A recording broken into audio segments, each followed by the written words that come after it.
or a disagreement. But I have to look Wow. it up because it was like a lot of shit that happened between that time. That's a good album. I just recently got that earlier this year too. Talk about what time is it? Yeah. Yeah, man. I love that album, but the first album that's always gonna be my fave. The first Oh two yeah. albums are my fave, but the first album is just whew. I That had was it Pandemonium? I had Pandemonium on cassette back in the day, but that's out of print. I how is that album? I heard some good things. I heard some I bad don't things. even remember. I remember like maybe 2 songs and that's it. I don't remember that album at all, yo. Because I know that was the one with Jerk Out, Donald Trump, Black version. Yeah. Yeah. I didn't play it a lot. And I had Morris Day, the album where he's it's like he's in front of like an airplane. You talking about Color of Eh, Success? is it Daydreaming? I think it's Yeah. Daydreaming. Daydream. Yeah, yeah, yeah. Yes, I had that on cassette. That's out of print also. Oh yeah. That's the one he had with Fishnets. That was a big hit. Fishnet. Yeah, What? love that song. Ooh. I saw that Soul Train performance is always iconic with that red suit. Right. Jerome was killing it. He had like the blue suit on with the matching watch and everything. Everybody looked color coordinated, and these niggas look like they just came out of Purple Rain. Yeah, man. Like that's one thing I loved about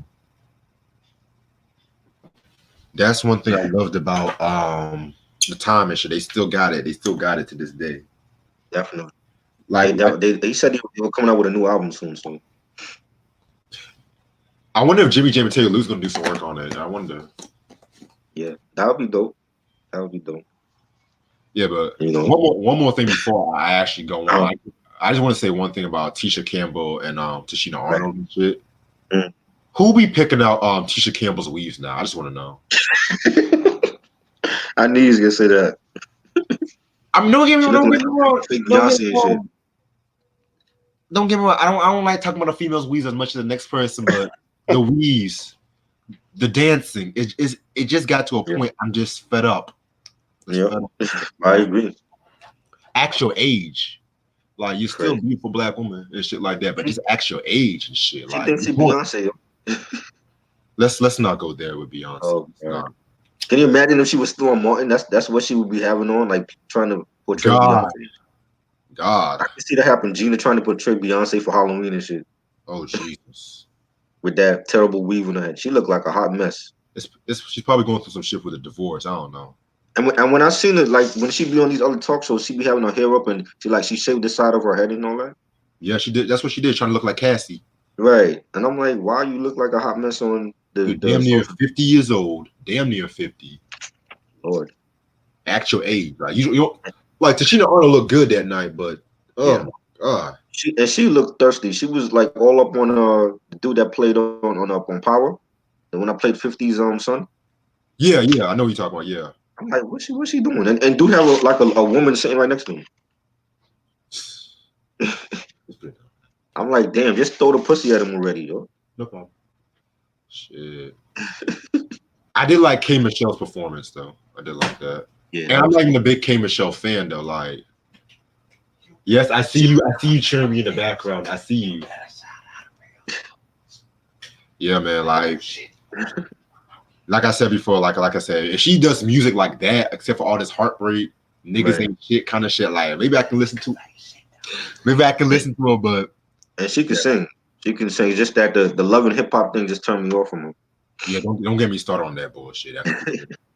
And she said like after in the post show that she can yodel and she was doing like country music or some shit. Yeah, like her artistry is good. Even Right. I'll admit that it's just like her personal life is just overshadows the Yeah. music and stuff, and sometimes that's good, but sometimes that's not good at the same time. Exactly. Like, There's too many dudes she was with in the industry. like we all can't be like Taylor Swift and Adele and break up with niggas every second and make a damn album about it. We all can't do that. But yeah, I'm ready whenever you are though. Cause Yeah. Oh man. I'll Taylor Swift get into that, yo. because she's performed. I just saw a commercial. She's performing at the American Music Awards, and she's going through some When is that? bullshit. She's going through some bullshit with the head of the American Music Awards right Yeah. now. Oh wow. When is that? When is that award show? Next Sunday, but I don't watch that bullshit. Right. I used to watch that a lot back in the day, but it's not the same no more. Right. Especially when they had like Jimmy Kimmel hosted and shit.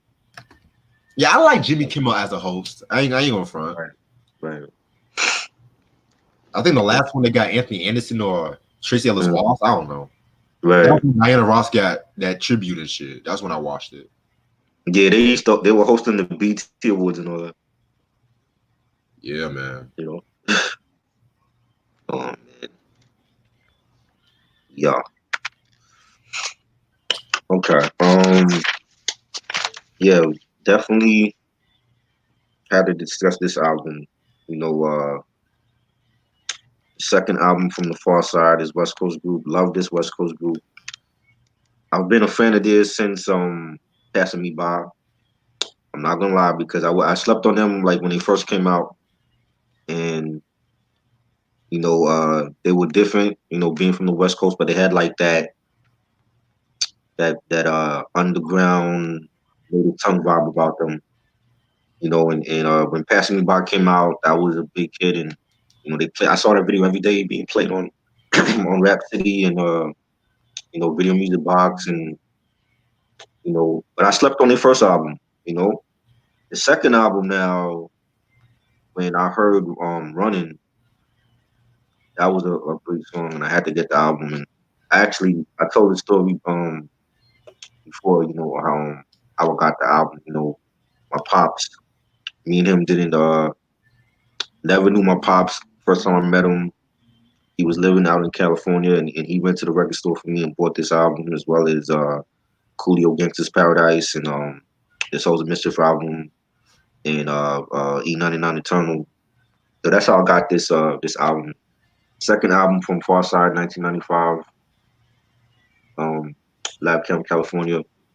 And when I got the album, it was like it was crazy. It was like listening to like the West Coast version of like Tribe or Dilla. But they would like their sound was different this time on this album than the first one.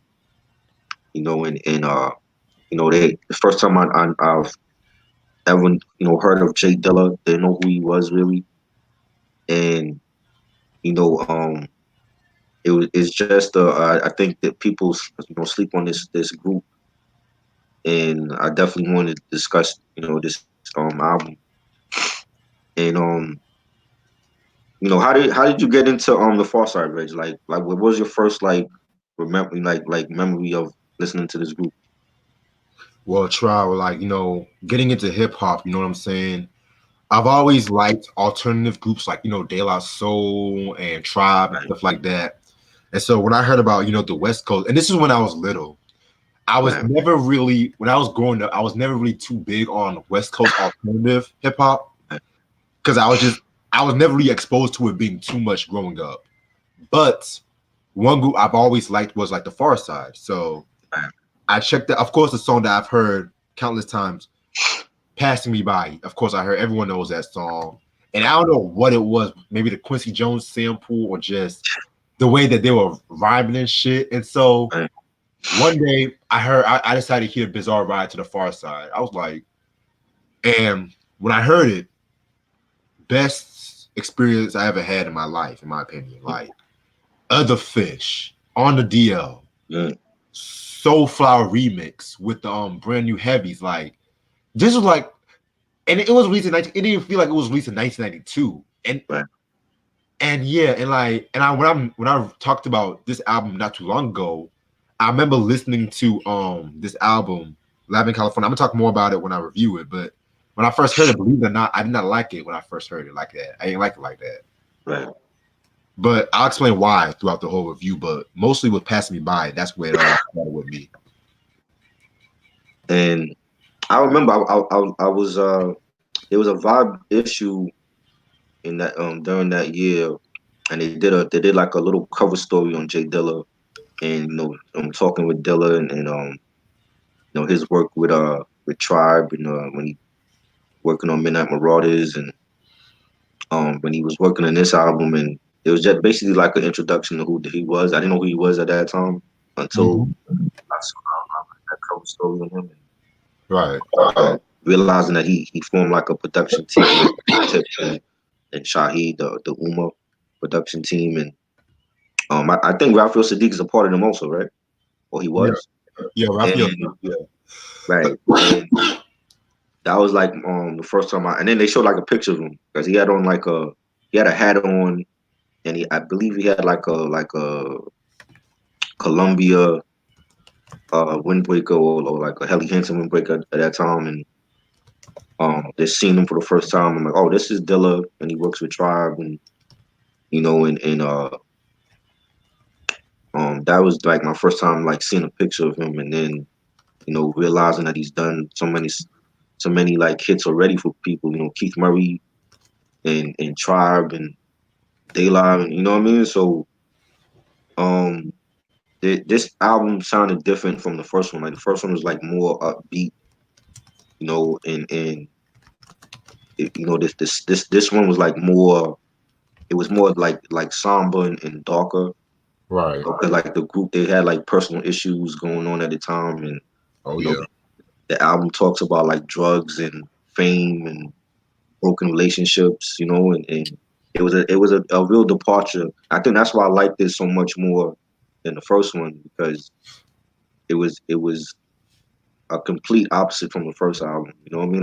Like sort of like similar to like if Dilla came out with Thief of the High Rising, and then if you hear like Balloon Monster or Sacred Side, it's totally different albums from them.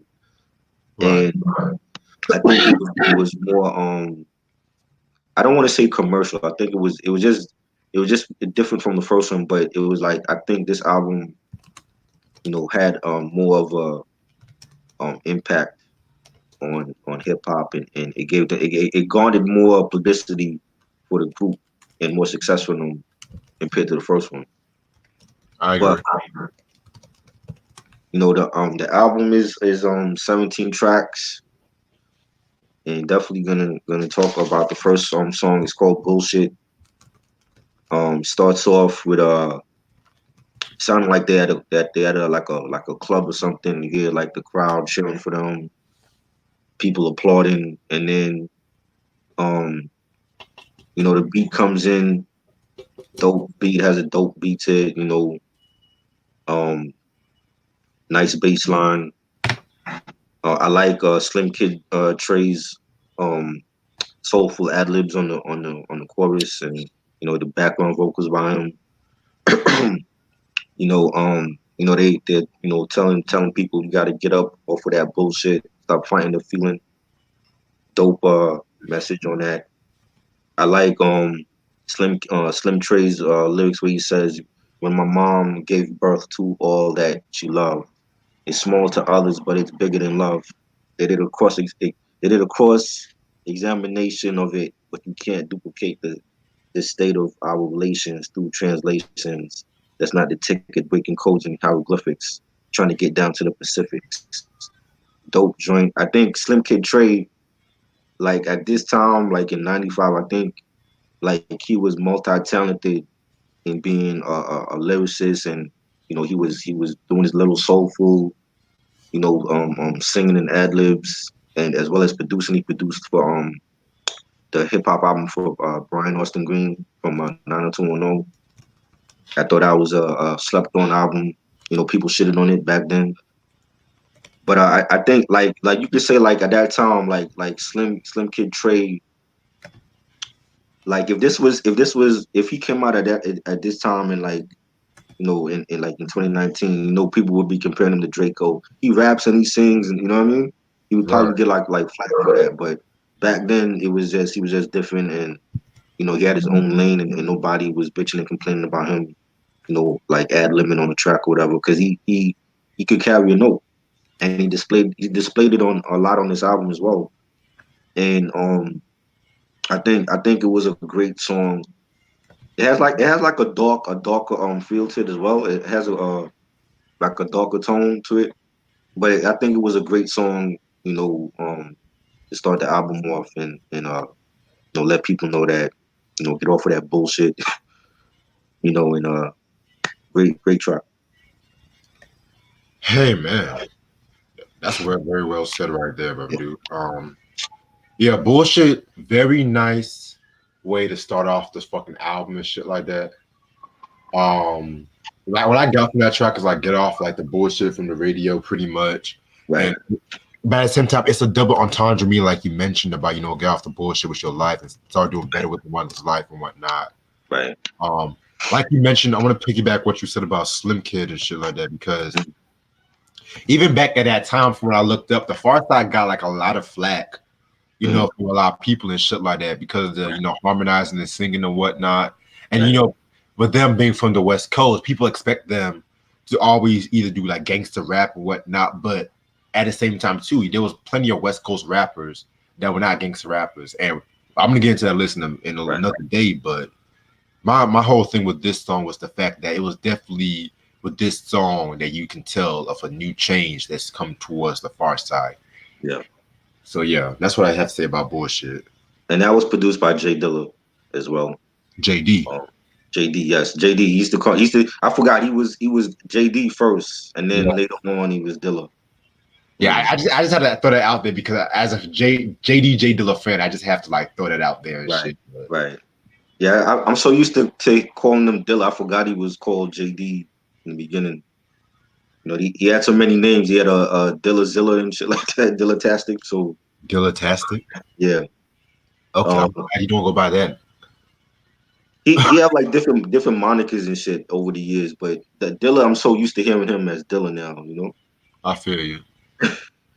Yes, that was JD. That was the other JD. We had Jermaine Dupri and then we had JD. We had the underground JD. You know, track two we have Far Side, a self-titled track. Produced by Booty Brown.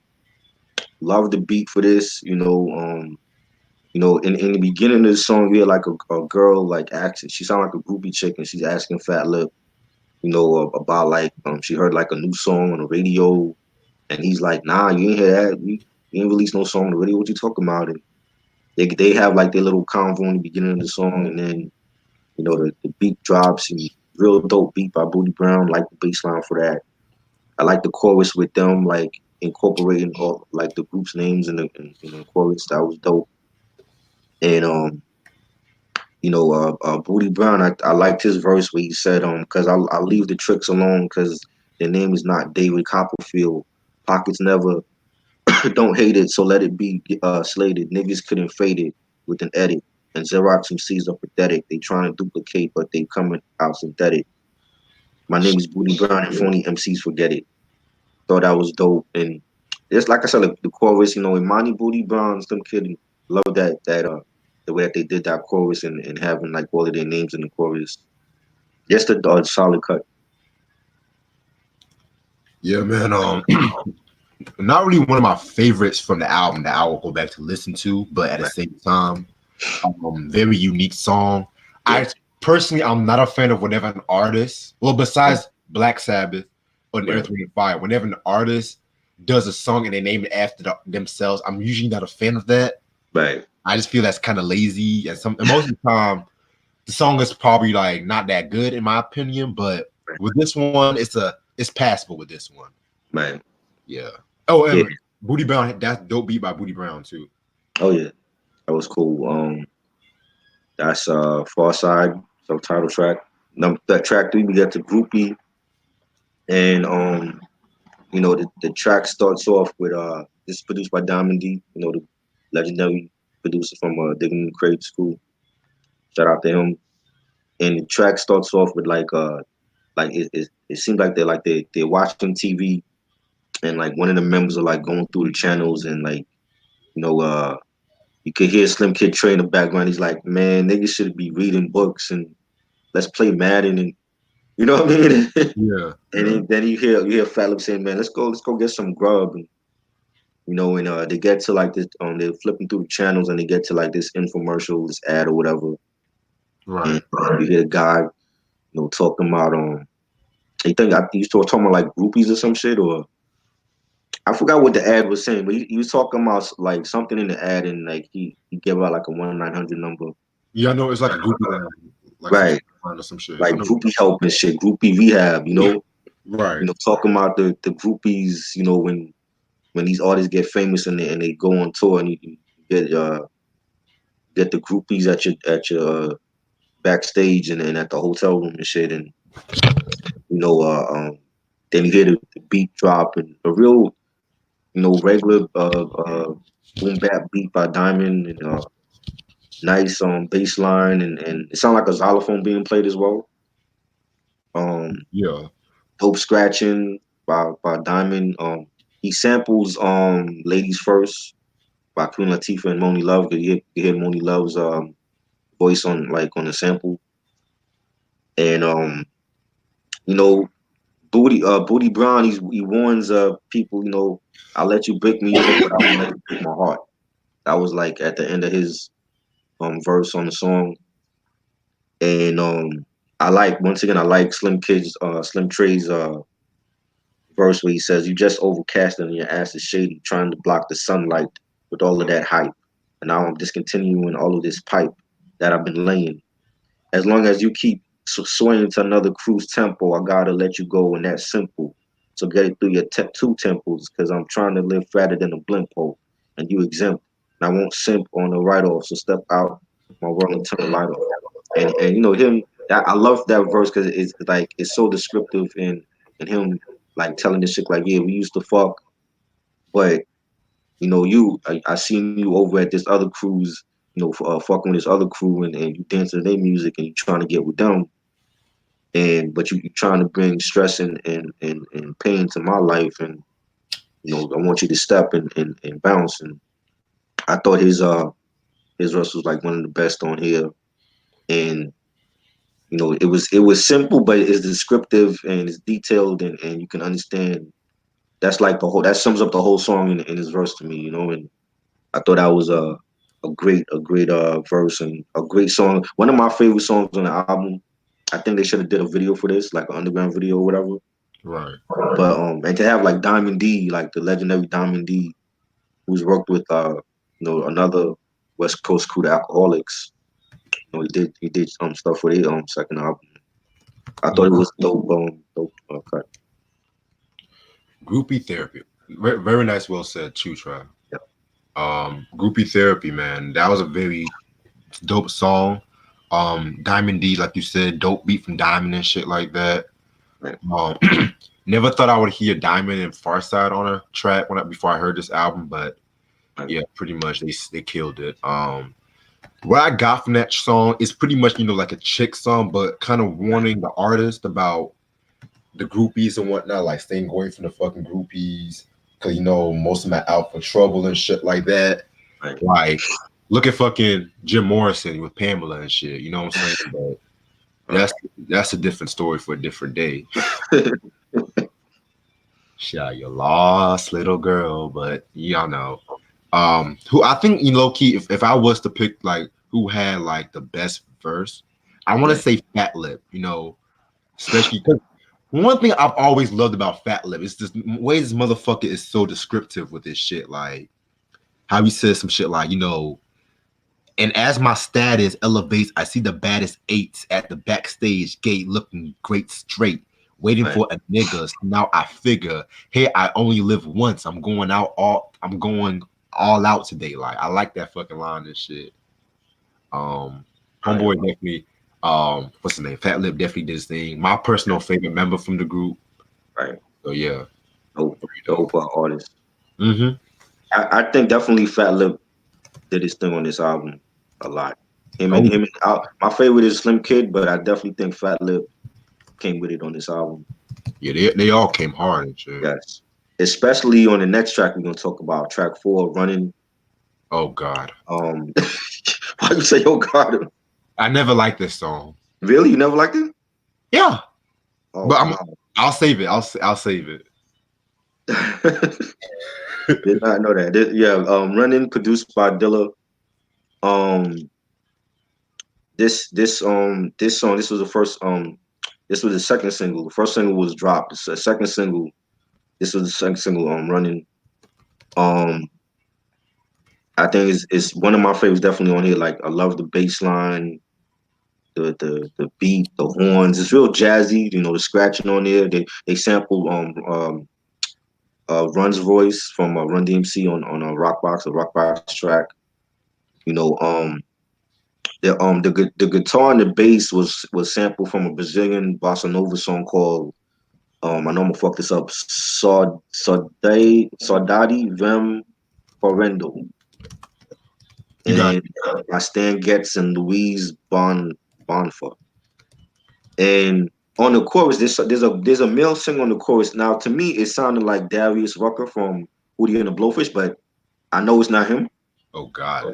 I don't know. I never found out who sang the chorus, but I thought that the chorus was dope. You know, can't keep running away. I liked it. I liked it. Like it was dope. Like to me, it sounded like Darius Rucker. I still believe it's him, but I don't think it's really him. The song was also featured in 8 Mile, the 8 Mile movie with Eminem from 2002, and it's about being bullied. It's become like an anthem for bullying. For kids being bullied in school or whatever. And you can like Fat Lip's verse, like the first verse, like is he talks about being bullied. And he says, I tried to talk and tell him to chill. I did nothing to deserve this. But when it didn't work, I wasn't scared, just real nervous and unprepared to deal with scrapping, no doubt. My pappy never taught me how to knock a nigga out. And then he says later, I'm not trying to sound macho. I'm not trying to sound macho, but when it's on, it's on. Love that verse and even the video, like when the video came out and him being in the lunchroom and him getting picked on and shit. I think like um now more than ever, like we didn't even have the internet back in '95, but now more than ever, like this cyberbullying and kids being shot up at their schools and stuff. We gotta, something has to be done in this country about you know bullying and kids being bullied, and it has to be outlawed because I don't think that should ever happen. And I don't have, like I said, like in the past, I never had experience being bullied, but I knew people that was being bullied by like females at school. I've seen females at school bully on, pick on boys, and I've seen like other people being bullied, and that's something that needs to be outlawed, especially now because there's too many school shootings going on, and I think the Columbine shooting was based off of being those boys being bullied, right? pretty much, yeah. And you know the more that these kids in this country get bullied, the more school shootings we're gonna have. And I think something has to be done about that. Definitely gotta get tougher, stricter laws on gun control in this country, and and the bullying has to stop. That whether it's cyberbullying or kids being bullied physically at school, that all that has to stop. And I think this was a great song. It had like a positive message, even for that at that time because you didn't really hear like hip hop artists talk about being bullied and is that's something that has to be taken care of and I definitely think this was a great song, great Dilla track and definitely a Pharcyde classic. All right. See, I respect the message it brings up about bullying Right, and how we should stop bullying, but sometimes it can be hard to stop bullying when the biggest bully in the country is our president. But right. um, I don't know. I just never got into running like that. I think it was the chorus. Like I just never liked the chorus. Like can't keep running away. I just and the fact that you mentioned Darius Rucker because I was never a fan of Hootie and the Blowfish. Right. Whatnot. I don't know. You just made me despise that song even more and shit. I, like I don't know who sent. I gotta look for maybe it's in the album credits, but I never. To me, it always sounded like Darius Rucker because he has that type of like when he sings, he has that type of voice that like what he's like blues country type of voice, that swing low voice. right? And he's a black man, you know what I'm saying? But I never was a fan of Hootie and Blowfish either, but Oh, like I remember always like seeing their stuff on MTV, during the '90s, and they were like huge back then. But I've always thought oh, it was someone the chorus, but I like he's not in the video and he's not like giving any credit on for the song. So shoot. What is that one song that nigga had? I only wanna be with I'll you. never be right. That was a big hit from them. I only wanna be Then he with like you. he had like his own solo career for a minute, Yeah. you know. But I mean, I never was a fan of their stuff like that. So I was never a fan of country. The only country artists I like are Johnny Cash and Sheryl Crow, some of right. Glenn Campbell stuff, but I'm just not a country fan. Oh my god. Yeah, I don't see no credit given to him in the album booklet. So Yeah, I don't think he did it, but yeah. who knows? Hmm. You said your thoughts on the track? Yeah, I don't like this You don't like song. it. Nah. And also, like when Amani's verse comes on, like the tone of the song changes. It's like it goes into like a different key or something, and the melody changes, and then it goes back to the regular melody, and then at the end of the song, it goes into another melody. And they also bought there was when this song came out, actually when the single for Drop came out, the CD Maxi single has the JD remix, and he sampled the Keep Running song from who's that, the Gap Band. Then that was. I believe so. I believe Yeah, so. he sampled that. This is the CD Maxi single for Drop. It has the well, we talk about the Drop song later, but on the CD Maxi single it has the Running remix from JD on there, and I thought that was great. Um, Track 5 now we get to She Said. Yes. Um, definitely, you know, this is all Slim Kid on here. Real jazzy track, and the horns has like a dusty beat to it. Real melodic, nice soulful singing by Slim Kid. Um, where he says, searching for a remedy.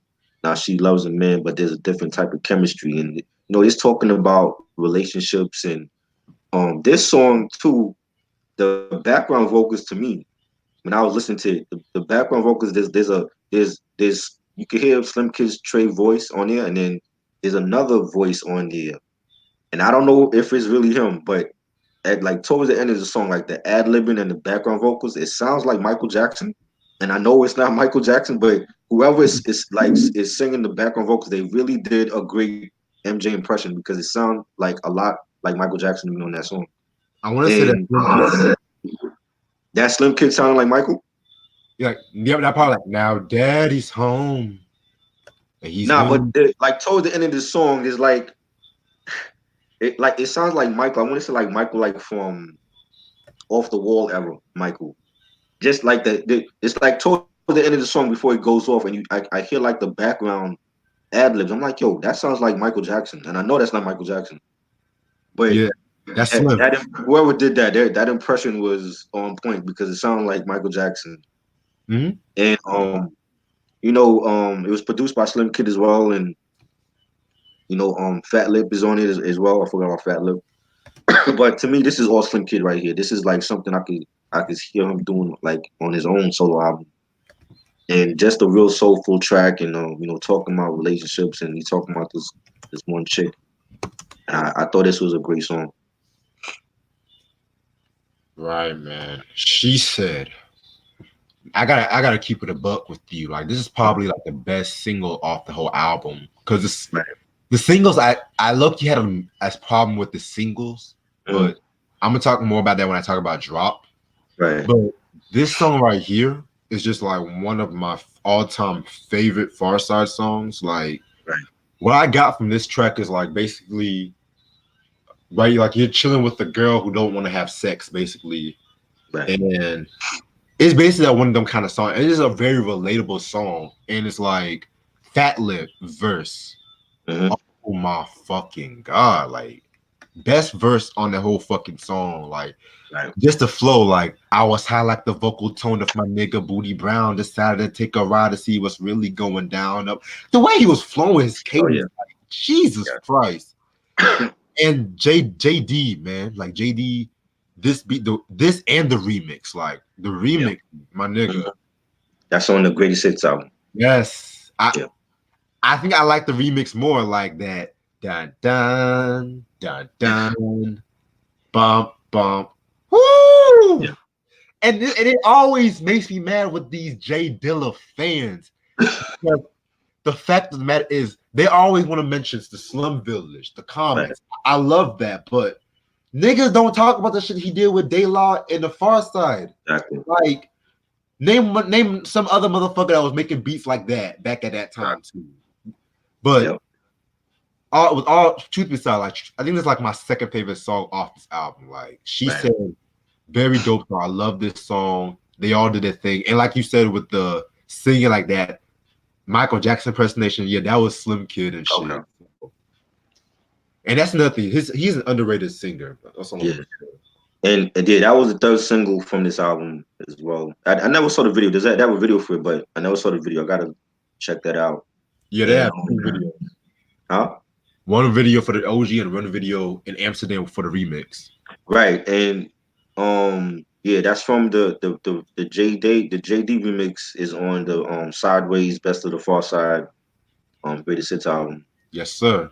I didn't even know they had a Greatest Hits album, but yeah, that's on there. Great song, love that song. Track 6, we get to Splattitorium. This was always one of my favorite tracks when I was listening to this album, but I don't know. To me, it's more of an interlude than a like because I mean It is. Omani is on it, but we don't like it's not really was like he's saying things, but it's not really you're not really kicking balls on this song. And it's a dope beat, hi-hats, the piano, real dope beat. This track samples a song called "Fly Me to the Moon" by Garaldi, the Vince Garaldi trio, and produced by Dilla, great Dilla track. But it sounds more like an interlude than the actual song. I mean, like in the beginning, you hear Amani's say joints, blunts, and a bomb. Any which way I can never go wrong. But he's not really. It's like it sounds like he's freestyling, but he's not really like kicking bars. And then you hear Slim Kid Trey in the background. He's like doing his ad libbing, and I don't understand. But I don't understand this song. I think it would have been better if Omani was actually kicking some bars on here, some more bars, because it sounded like a freestyle track or something. But I love the beat. I just feel like it was wasted on whatever Omani was doing on the song. But I definitely like the beat. Yeah. Pretty much this is pretty much like a weed song / interlude. That's pretty much it. Right. And the way he's like the way it was like they're doing it, because if you remember in the first album, they had this one song called Quentin's on the way, Quentin's Right. on the way. Right. Like that song about this homeboy Quentin bringing up some bud and shit. Right. I felt like they were trying to do that with this album, but a more smoothed out beat. Like Right. just the intro alone. If I had another sack, I would roll it up. I would. Yeah. That's my shit too. Oh yeah. And J Dilla, man, like I mean, JD, killed it with that beat. Like the way he incorporated that peanut sample in there too was ingenious. Right. Yeah, man, definitely another strong track. I wish it was low key longer. That's my only gripe. Because imagine if that was a song itself, that could have been a nice little single. You know, that could have been a nice little single and shit too. Definitely. I agree. I definitely agree on that. I just feel like the beat was wasted. I'm like, cause I love the track, but I'm like, well, he's not really kicking bars. It sounds like he's more like freestyling. You know what I mean? But I definitely think it was a dope track. You know. Then we get to track 7, Something That Means Something.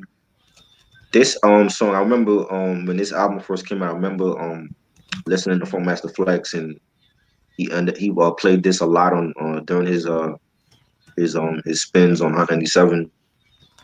Produced by JD, and the dope track, nice beat, the guitars on there, the bass line, really infectious bass line on there. It has like a quirky melody. Um, I like the chorus, gotta kick something that means something, something that means something. Fire. Fat Lip, I like his verse. He says, when it comes to rhymes, I'm kind of like a Mac. I got these flows strolling up and down the track. Um, over though I stack up piles and piles for my lyrical creation that travels miles and miles to reach my destination. Been through so many trials and many tribulations. Thought he killed it. Great track overall by the whole group. Everybody killed it as well. This should have been a single to me as well because it was heavily played, even though it was like not an official single, but like a lot of the college radio stations played this, and definitely a solid track on it. Yeah, man. Another dope, unique step towards like the far side's evolution. Something that means something. I feel like that's a very relatable song, especially with today's media and shit, because it talks about how you should always make music. You can always have your party music, your entertaining music, but Right, at the end of the day, you got to make music that at the end of the day will leave an impact to the listener. You don't want to always leave a negative impression to your music and whatnot. You know what I'm saying? So I exactly. definitely feel like that's a very dope song, especially around that time. With the East Coast West Coast Oh beef Lord, up and shit right. like that. You know what I'm saying? So very. I'm not saying that it's related to that, but I Right, know 1995. It was around that same year. So right. And yeah, that's definitely one of my favorite tracks on here. That's definitely a dope track. Track 8, we get to an interlude called All Live, real jazzy little interlude, and it sounds like the ODB is on there, but I'm not sure if he is. Was he on it? The old dirty bastard. according to my sources, I don't see him on the credits. So I'm saying Okay, no. so then some. All right, so that one they were just making a parody out of him. So trying to sound like him on it because it sounded like he was actually in the interlude with them. We get to track 9. This was the first single drop. Everybody, a popular song, one of their popular songs ever. Um, I remember watching the video. The video was directed by Spike Jones. Spike Jones. He's won like MTV awards for best director. He did stuff for Fatboy Slim. He did stuff for the Beastie Boys. I think he directed the Sabotage video for the Beastie Boys of Communication. Um, the way that they did the video was that it was like all four members were like walking through the streets of LA backwards, and then they replayed it backwards, creating a very unique and unorthodox video. And to make the video more convincing, Spike had the group they hired a professional linguist to teach them their own lyrics backwards Yep. so that they could perform the song in reverse while shooting the video. And that's something that you don't see. Like you have to actually like perform your own lyrics backwards and walk backwards to do the video. Like that's something that's I don't even think Michael Jackson ever did shit like that, And I thought that was like that. That's why it was such a dope video at that time because it was just a unique type of video where they all performing their lyrics backwards and walking backwards through the streets of California. I just thought that was like the shirts coming off and all kind of shit is birds, papers flying in the air, shit, all kind of like mayhem is going on in that video. And when they got closer to the camera while shooting the video, and when familiar in certain parts of the lyrics, they I just thought it was a great video. This but definitely one of the best I want to say like one of the best videos ever that I've seen. It's just a unique take on doing the video, and the song goes perfect with the video to me. It's real like produced by Dilla by JD, dope beat. It has like a real like spacey melodic vibe to it. The bass line is dope. The hi hats is crisp. I love Booty Brown when he starts it off with his lyrics, and when he says, it was the fame that they tried to get Now they running around talking about represent and keep it real. But I got to appeal because they exist with in a fantasy holding the steel. Love that. You know, there's so many quotables. When Slim Kid's verse comes on, he's like rockabye baby. Everybody knows that shit. Great song. The melody now for the album, the video version is different from the album. On the album version is longer because like after everybody does their verse, it takes again like this song like the running song. It takes a sudden twist in the melody where like the tone of this song becomes real dark and like the track just switches up. You hear like a weird voice in the background, like a pilot, and he's like directing. I guess like the listener. I don't know. It's kind of hard to explain. It's like he's directing it's like an audio pilot, but he's like directing the listener, on his journey. Yeah. And you know what I'm saying? And it's like he's like describing as a pilot would do when they're flying. They're like describing what's and it, like over what they're flying over, and um, it was just weird.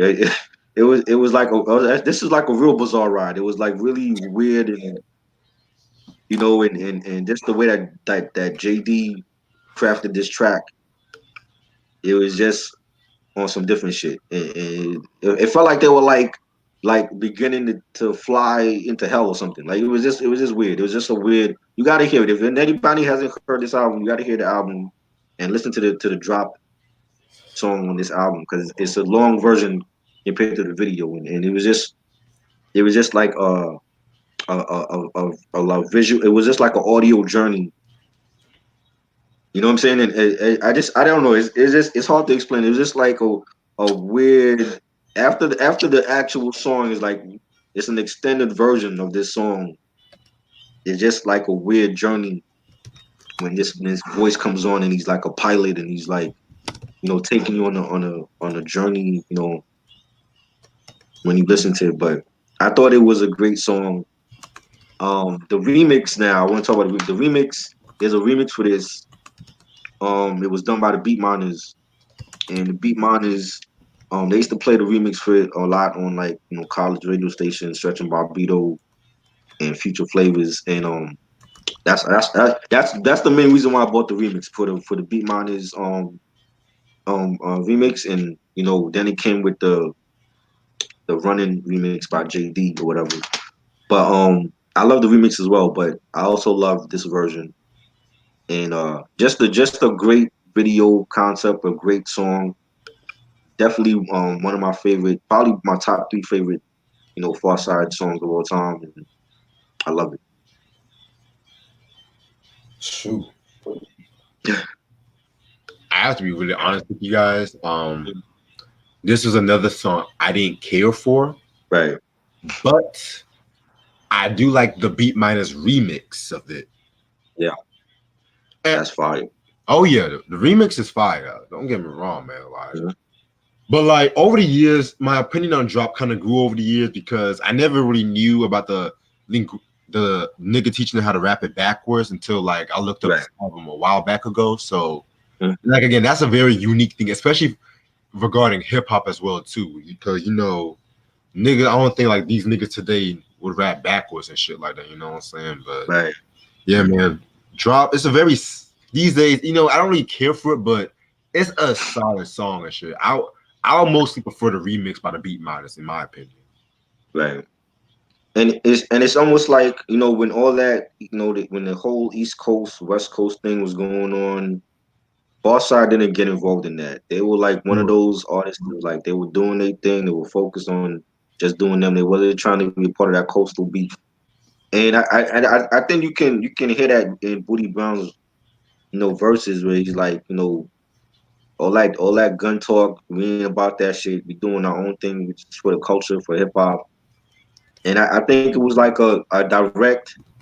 like message and them letting people know like we're not a part of that East Coast West Coast thing. We're just here to make dope hip hop the way it was meant to be. And I love that they took their stance on that, without saying too much, but they took they in a subtle way.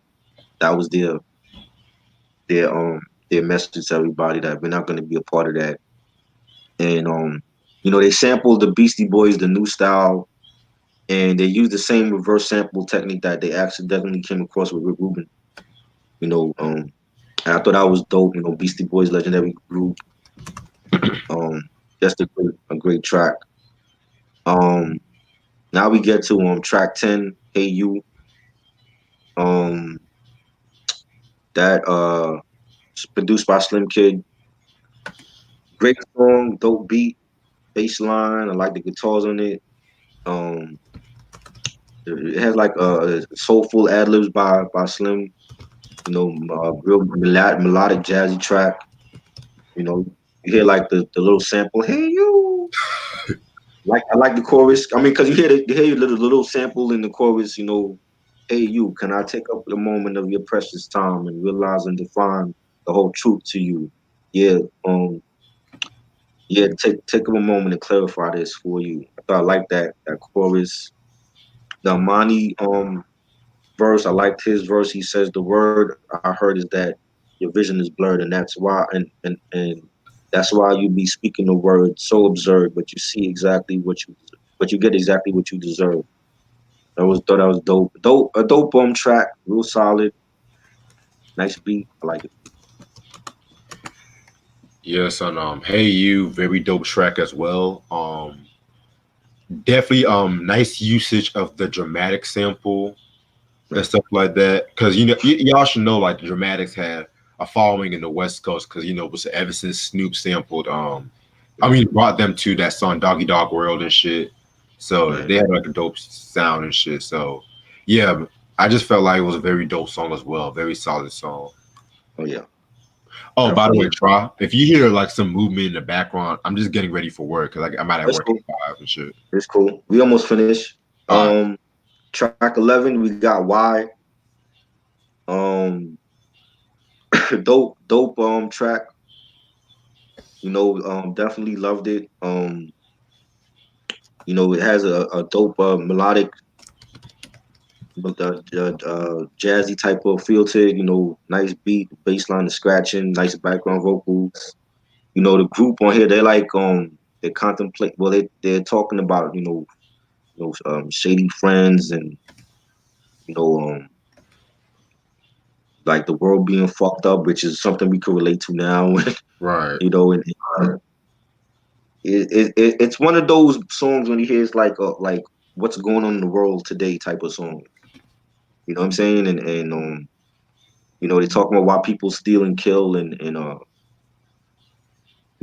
I like it. Booty Brown's verse where he says, "Don't rock the boat if you can't swim. Nobody may not be there with, but nobody may not be there with a limb to lend.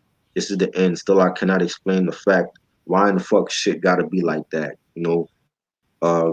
Dope song, nice bass line. I love it. Yeah, man. If I'm not mistaken, I think this was like an underground single. If I'm not mistaken. Was it? Oh, well, I know there's a remix for it by JD, but I never heard like of it being a single. But that's cool though. Yeah, yeah. Because with this song, like I said, I mostly prefer the remix. Like again, I Right, mostly prefer the remix because I do like the original version of the song. Like I do like that, right. but I felt like the Karis One sample. Yeah. Why is that? Yeah, why the from why is that? It was a cool sample, but at the same time, it was just like typical and shit. But with that remix with them singing, I'm just like, why wasn't that on the original? That could have been so Exactly. catchier. Like, Exactly. why do y'all waste that opportunity alone and shit? And that's again like another problem I had with like this album. It's like with the singles, it's like the remixes were much better than the originals, in my opinion. But I agree. I agree. um, that was why produced by Dilla. There's a remix. The remix is on the reissue for the album. Um, Track 12, we get to the interlude is called "It's All Good." Nothing really here. and you have like Slim Kitty's like singing over like a bluesy guitar and organ, but that's really about it. Not really nothing to talk about. Um, you get to track 13. Now track 13, Moment in Time. This was one of my favorites because like when this album came out, like this was like 2 years after like I just lost my grandmother. So I was going through like I was still grieving and they just like sentimental songs at that time. It just was like the soundtrack for what I was going through. Like when they reminisce over you and Boyz II Men's It's Hard to Say Goodbye to Yesterday and this song was one of them. So every time I hear this song, it always reminds me of the time that how I was feeling back then in '93 when my grandmother passed. So when I heard this song, it's like it's like an ode to like not an ode but like a song dedicated to like lost loved ones. Like Slim Kid, he produced the song and he's like rapping about like his auntie and his mom and people that he lost close to him. And that's why it was so relatable to me because I lost a lot of loved ones in like the last 20 years. Like when my grandmother passed away, it was like a big. That's probably like the first major. That's the first major like loss I had. I never like lost nobody close to me before her. So like this song definitely resonated to what I was going through. So I've always had a special fondness for this song, and I love it. Like I love the background vocals with the females and Slim Kid. His soulful voice on the song and the guitar, the beat, everything about the song is lovely. Nice, beautiful track. I wish it was longer. It is kind of short, but I think definitely this is definitely one of my favorites. Probably like top three favorites on this album for me. Um, just a beautiful song and I like the way that it was done. Yeah, man. This is actually my favorite song off this album, to be real with you. Yeah, Like just a relatable track about losing loved ones and stuff like right. that. Because I lost my grandpa as well too, so I can definitely I relate hear to that. the track and shit like that. So, Yeah. and I just love anytime I just hear Slim singing on this track. It just is so fucking emotional and whatnot. Like you can just feel his shit going on. You know what I'm saying? So, Right. very strong track. My favorite track on this album. I love the Oh line yeah. where he says, too young to understand, but understood the ways of good and evil. Life and death was the breath of time's fate, and God only knows what kept Peggy straight. Because in the very next year, my Aunt Dorothy was the late, more beautiful than the word of it. It was like a killing a mockingbird. To kill a mockingbird, Right. nice way of putting that shit. So, very dope song. I love this shit. And I like what Slim Kid said at the end of the song where he's like, if it's the last thing you do, stay true. And I thought that because like time is short and that's anybody could relate to that song. That's truest words he spoke, man. Life is short and you gotta enjoy it while you can. Right. And definitely a great song. Now we up to track 14, The Hustle, produced by Dilla. And this was dope, dope beat, nice scratching, real up tempo type of track. Bass line is knocking, hi hats. Um, the intro skit is a reference to the separatist scenes in Robert Townsend's Hollywood Shuffle, Right. and that's a classic movie. Saw that so many times, growing up. Um, I believe they have an I forgot the artist that's on this song. um, big featuring Big Boy, Randy Mack, and Smoochie Cat. Um, you know, uh, produced by Booty Brown. I don't know who these cats are. I didn't quote anything from them, Me neither. but I thought it was like the beat was dope. I thought it was a dope beat, but I didn't really think anything of it, other than the dope beat. Um, track 15, we got another interlude called Little D. Oh, It I just sounds said like my hustle yet. huh? I didn't say my thoughts on Oh the my hustle. bad, my bad. What's your thoughts on the hustle? Oh yeah, I just thought it was a bumping track and shit like that. Very Yeah, funky, nice little groove track and shit. You know what I'm saying? right, I didn't really care too much for the guest appearances to keep it a buck, but right. I did like Booty Brown's on first verse and shit like Sure. that. Yeah, Especially the line where he said, "Asshole, watch cash flow, take a downfall when your shit not in the ball." Like definitely, I love when they have them inner rhymes and shit like that. They never got the credit for that shit. You know what I'm saying? right, right. I didn't care for Smoochie Cat and Smoochie and Big Cat and the rest of them cats on here. Didn't really care for them on here. I don't think it was needed. Smoochie. Kind of name is Smoochie Cat. Big Boy. I don't know none of these cats. I thought they were Jay Dilla's people, but you know, you get the track 15, another skit called Little D's, like a 6-year-old boy on here. Don't see the need for it. Don't know why it was done. Uh, That skit was produced by Booty Brown. Not Booty Brown, produced by the Pharcyde, but I didn't care for it. Track 16, dope song. This was also being played on radio stations when the album dropped. Devil Music. Love this track, produced by Fat Lip. Dope beat, bass line, the scratching. Had like a real like quirky, spaced out melody. Nice chorus. Every time I step to the microphone, I put my soul on too much reels that I don't even own. Fire. Like I think artists can still relate to that now. Well, I think now the landscape is different for artists and how they promote their music. Is I think when the mixtape era happened, that really gave artists the freedom to say what they wanted and put out the type of music that they wanted to put out without having to deal directly with a major label.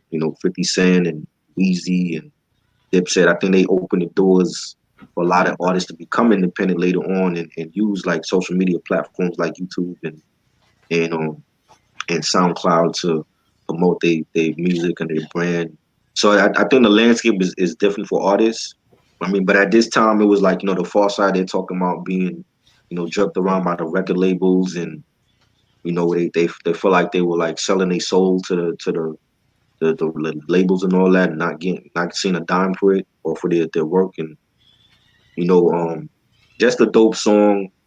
Um I like Booty Brown's verse. He says, but I keep on rapping to the break of dawn, even though it's my soul that I do not even own. And at that time, I think a lot of artists could have related to that and getting jerked around by labels and signing bad contracts. It's happened to Snoop Dogg and Mace and so many artists. You know what I'm saying? But definitely a great song. I love this song. I think this also could have been a single as well, but definitely a solid track. yeah, Devil Music is definitely a very dope track. Again, one of my favorites off this album. One Right, thing I definitely loved about Devil Music was the fact that it definitely the double entendre of selling your soul to the devil and shit like that. hmm Well, selling your soul to like your record, your musical integrity. Y'all know what I'm saying. Your musical right, integrity and shit right, like that. And once in a while you'll be hot for 1 minute, and then next you know it, they want you to go more pop. And then once you right. go pop, you just won't stop. And then Exactly. once you stop, no one's paying attention no more. So that's the way I see it with Devil Music. And JD, apparently JD did 4 different remixes for this track, Oh and shit. there's still an unreleased remix by J Rock. He played it on his radio show on last year or February. He played it on his radio show on KPFK, and it's on his website. KPFK is on the website for that. So I haven't heard none of the remixes for this track. Um, that was Devil Music. Love that song. Track 17, we get to the end, which is actually the end of the OG copy. Um, if you have the OG copy, it's only 17 tracks. This is the end, the END. Dope melodic track. Nice beat, nice bass line, the keys. Um, it features an artist named Kamau. I think I'm saying it right. Kamau. It produced by M Walk. Um, I like the track. Booty Brown's verse. He said, "Now every day I wake up, I take out time to give thanks that I'm still existing, still insisting that my people open up their eye, that my people open up their eyes up and rise up, so we all can rise up. Dope. And towards the end of the song, there's horns, nice horns being played, real jazzy. Um, yeah, definitely a dope way to end the album on. Yes, sir. The end. Um, like you said, very dope, like melodic track, nice way to end off the album and shit like that. Yeah, I don't know who the Kamau nigga is and yeah. shit He like has a that. verse on here actually, Camus. Yeah, I don't know who he is. He's probably like an affiliate or just the homie Right, from away. right. Yeah, I just felt like they all definitely did their thing on this one. Amani, Kamau, and shit like that all did their thing. Very dope track. I want to quote something. I'm gonna quote a piece of Camus' verse. He says, "Well, I suppose that time is coming to a close. I got no need for jewels, cars, and clothes. Need to slow my roll, but can't grab control. It's unpredictable when we will go. I don't really know, but it seems it's coming soon. The way that niggas acting, we headed for our doom, but we assume that we are immune. So that's dope. Some dope lines by this Camus cat, and just a great way to end the album.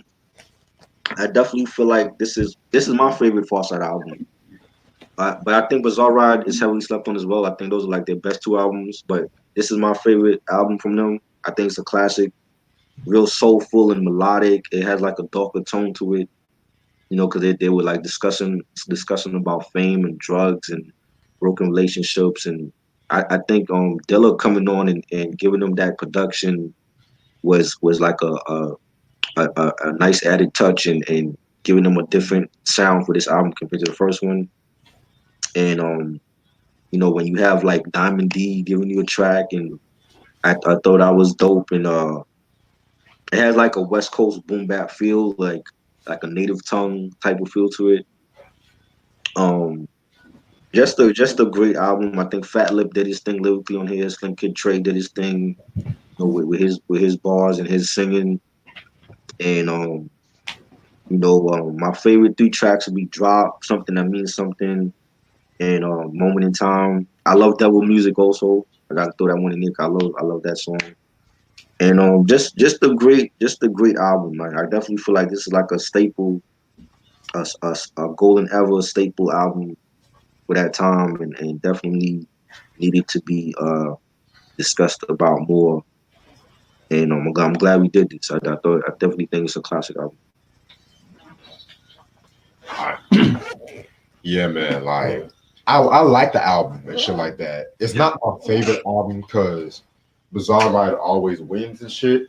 Yeah, But in my opinion, even though I do like that, I just felt like I wish they would have picked better singles. In my opinion, mm, like I do, like I said, I don't care for Running. right, Drop was cool, but I prefer the remix to that. She said that was the best single and stuff. mm, I just sometimes, and also I just felt like there was not like that much of a transition, right, between Bizarre Ride and Labin California. mm, Because they took 3 years off and shit like right, that. So I don't know. I just felt like the way they just did a 180 was very drastic, but at the same time, mm, it didn't really feel like their true sound. I just felt like their true sound has always been Bizarre Ride. With Jay right, Swift, when Jay right, Swift was making the beats and shit. But right, over the years, I've came to appreciate the album a lot more and stuff. It's not my favorite in my opinion, but I'm not going to get mad at anybody that says it's their favorite. So right. I'll give I them that. mean, to me, I feel like I don't think the album would be as popular as it was without Drop or Running being released as singles. Yeah, I mean, especially the drops, because Drop, that video was played every day, nonstop. I think they won an MTV VMA for that video, if I'm not mistaken. And I think like when it comes to the false, I think like people remember Passing Me By, they remember Drop, you know what I'm saying? But they don't really talk about their albums. They remember like the singles, you know what I'm saying? exactly. But I don't think this album would be as popular if they didn't come out with Drop or Running. You know what I'm saying? So I think that kind of like helped the album propel to mainstream success. In some ways, you know what I'm saying? But I like if they had just came out with like Devil Music or The Hustle, I don't think it would be as popular. it probably would have been respected within the hip hop community, but like on a bigger scale, I don't think it would be like people would remember it like that. Like they remember looking at the drop video and then walking backwards and all that, and you know what I mean? Right. I think that actually helped them. But I understand what you're saying. Like I feel like I don't feel like they were going for mainstream. Like I don't feel like they were crossing over, but I felt like they picked the right singles to for the album to get recognized and for the album to perform well. You know what I'm saying? Yeah. Compared to the first album, you know what I'm saying? But the first album was just off of the love of the music. You know what I'm saying? This one it was like they went up another notch with Dilla's production and I think he helped as well, like giving them that Uma production, that native tongue production, and I think that's why a lot of people love this album. It has a cult following because of the Dilla production and the singles that were being released. Yeah, you got a point on that one. So I'll give you that one. But they were still they had beef within the group like any other group. You know what I'm saying? Yeah, I know. Yeah, I know Like about things that. wasn't the same afterwards. You know what I mean? So, Facts. you know.